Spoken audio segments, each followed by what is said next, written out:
Hey, how's it going? I'm excited and I have a little feeling in my gut making this video.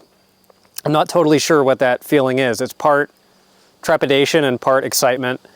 I spent a long part of my life as a full-time clothing seller on eBay, stepped away from it for largely health reasons because of chronic pain with my neck and back. It's been a whole little sub-story arc in the Thrift the Life journey.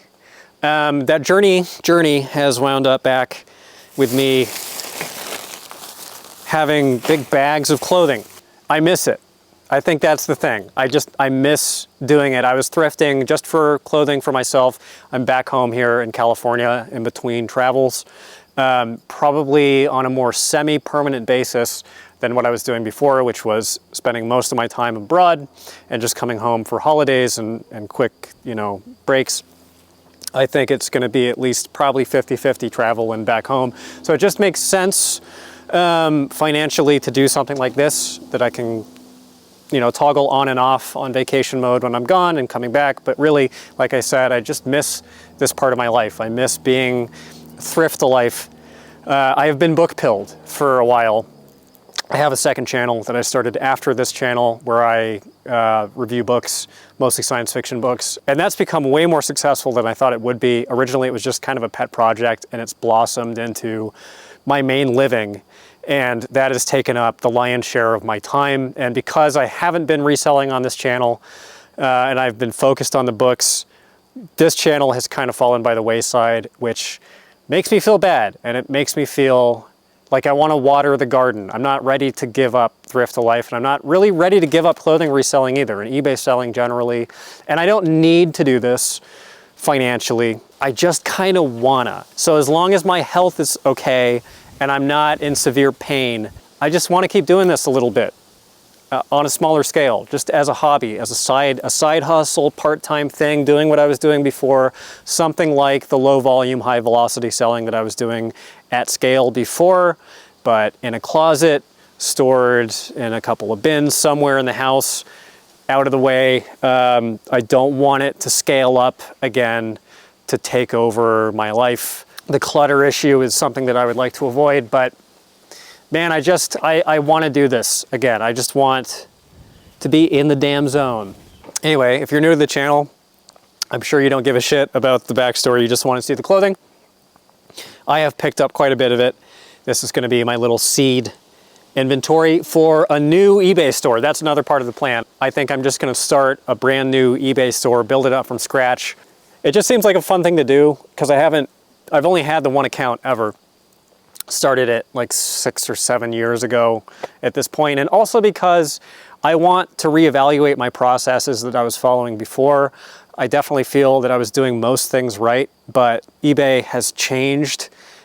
It was in the process of changing even as I was still reselling, and my mind and my heart were not really in it in the same way as it was before. I was kind of running on old protocols, and I want to reevaluate. I want to build up my procedures from scratch.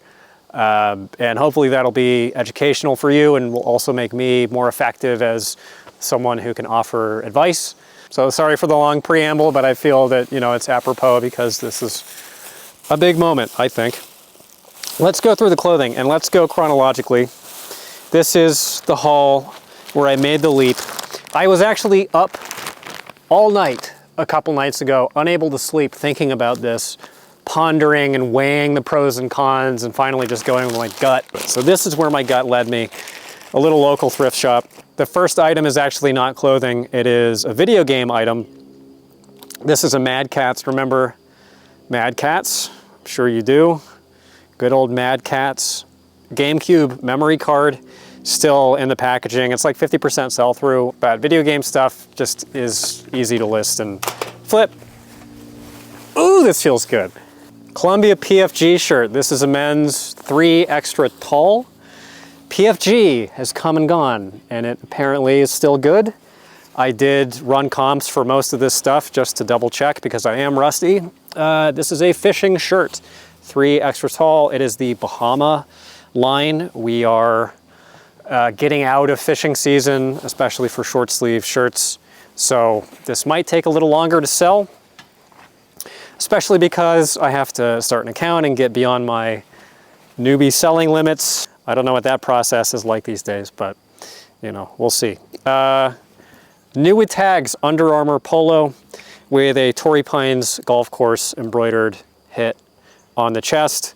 My memory is the good, prestigious golf courses can actually accelerate sell-through, or sales velocity rather, whereas corporate logos don't.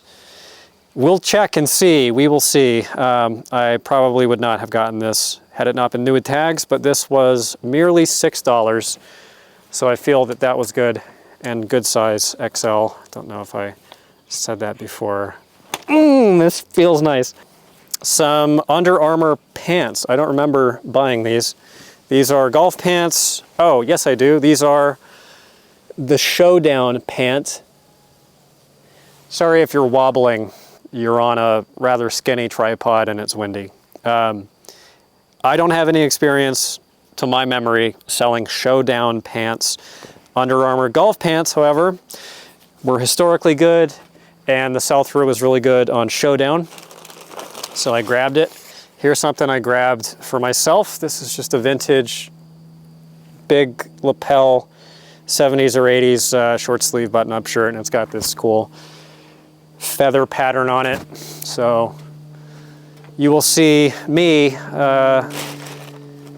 tired man in his mid-30s, trying to be a little fashionable, I guess. Here's a brand that I have fond memories of selling. I feel like I'm talking like I went to war or something. I just haven't really been selling clothing for like a year, maybe 2 years. So I don't want to be over dramatic. But anyway, fond memories, golden memories of selling Circle S. This is like Western wear or period clothing, people who play dress up. It's themey clothing for docents, people who work at haunted houses and corrals. So a bunch of keywords to apply here. It's a size 42. I don't think I've ever found Circle S that's new with tags. It was only $5, which is crazy. The cuffs are unfinished, unhemmed, and there's some weird little irregularities down there, maybe a little dirt, but should flip. I don't remember if I looked up the sell-through on that. In this thrift store, it's like a little, it's not a chain, it's a little local place, and they have a Western shirt section, which is super cool, and they price it up. I left a bunch of stuff there that was pretty good, but this is the really good stuff. I didn't look these up. I'm just running on my past experience. This was $13, which is a lot, but it is vintage Wrangler with this embroidery on the, oh man, I don't remember what they're called. They're not plackets. This panel here, the Western, the cowpoke area, and it's pearl snap, and it's a really pretty dark teal color. In fact, I wish this was my size, but it's an XL. I think that's eye-catching. I think that will sell. I also think that this will sell, and I think that this will sell despite not great sell-through rate for this brand, because it's so gaudy, it's so garish and loud. It's got shoulder pads in it. It's a vintage Southwest Canyon women's Western shirt. Again, we have the cowboy flaps, whatever those are called. I'm sure one of you knows. $9. Really bad sell-through for this brand, but none of the shirts that were up looked like that, and I think that should do fine. This is the one I think I have the most confidence in. It's a vintage Wrangler denim pearl snap Western shirt. There's the pearl snaps, and it's in really nice shape. Also would wear this were it not probably XL, 17.5 by 35. That looks like an XL to me, maybe an L. Did I take an L though? No, I didn't. A Wrangler, non-vintage Wrangler Rancher with a W shirt, which I've never seen before, short sleeve. This one was cheaper, wasn't it? Yeah, this was only $8. It's from Tractor Supply Co. Wrangler. Didn't look it up. Could have made a mistake, but you know, just a short sleeve pearl snap in a bigger size. That's a 3X. I think that's good. And let's see here. Got a Harley jacket, denim jacket, jean jacket, zip up front, women's XL. This was 20 bucks, which is on the high end, even historically for what I would pay for Harley stuff. But the big embroidered back hit there, I think, should push it over the edge. I think women's vests for Harley doing pretty well. This was the first item that I picked up on this run. So this is the first official back to school item for Thrift to Life. This is a women's pair of shorts that I got for $2, I think. It's Athleta Cabo linen textured 4-inch short. About 50% sell through on these, and we're now out of shorts season. So this was sort of marginal, but I don't know, it was $2 and I was excited. And another Columbia PFG. This is a long sleeve fishing shirt, and it's a special one. It's Tamiami. Long sleeve, vented, caped back. It's all that in a bag of shirts. Where's the receipt? Altogether, that stop was $117.30, which is a lot. Okay, then I went to a Goodwill and I got this. It's a Robert Graham. I have not bought a Robert Graham shirt in a very long time, and the sell-through numbers are not great. They're the worst I've ever seen them. But this is arguably, it's not paisley, but it's not far off of paisley. And Robert Graham shirts that look like this historically have sold pretty well. And this, I think, was $10. Yeah, $10. Classic fit, size large. It's a flip cuff. And I've never seen this pattern. This is one of the tackier Robert Graham shirts that I've found. And really nice shape. Flip cuff, flip collar. Yep. We'll see. We'll see. And I got this pair of Columbia convertible zip-off leg hiking pants with a built-in belt. Size 38 waist, 32 length. And this was only $12. Sell-through on these, pretty good. And those are new with tags. I think that was a pretty keen deal. Then I met up with Mick. Remember Mick? My buddy Mick. Hello, Mick. Shouts out to Mick. If you're happy to see me back doing this, send your thanks to Mick. He was kind of twisting my arm into making some more reselling content, and it got the ball rolling, and here we are. So thank you, Mick. This was $6. It's a vintage made in Canada LL Bean cotton shirt. I don't know if you can tell, but that's kind of a purplish blue color, and size 2XL. It's on the old LL Bean tag. I don't know if Canada is less desirable than made in USA. Sell-through on that is like 30%, but I think the color is special enough that it should flip it. Patagonia, also $6. Men's medium. This one's for me. It's a vintage flannel so that I can look handsome. This was $6. This does not have a size tag, unfortunately. The brand is Caltop. This feels like wool, and this is a, I think, lowrider flannel.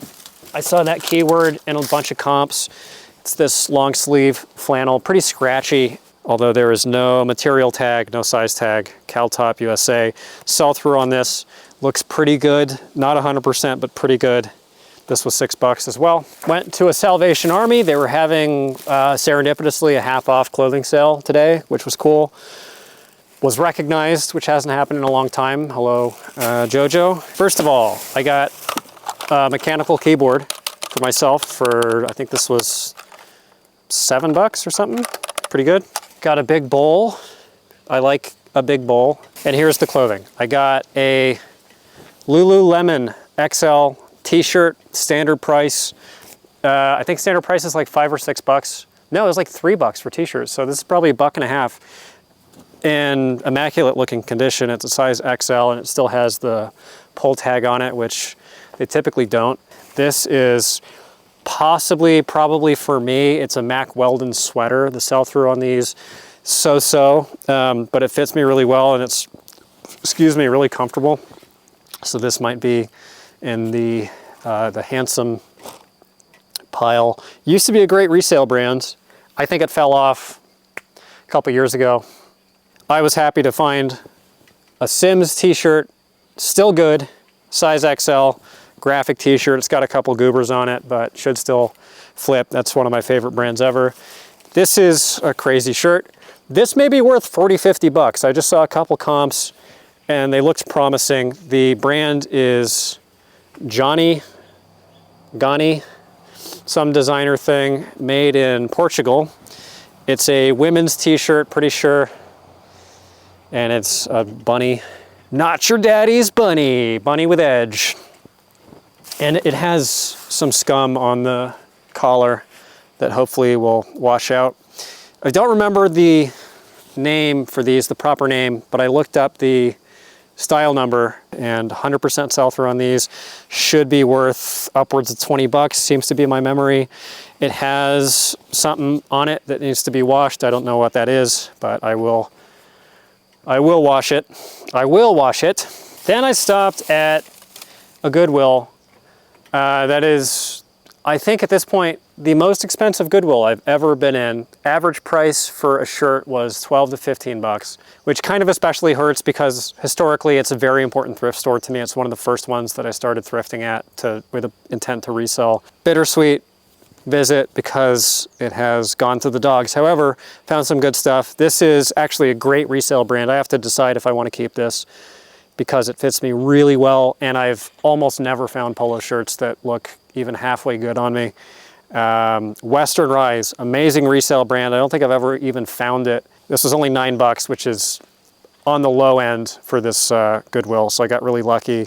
This also was a crazy find for only 12 bucks.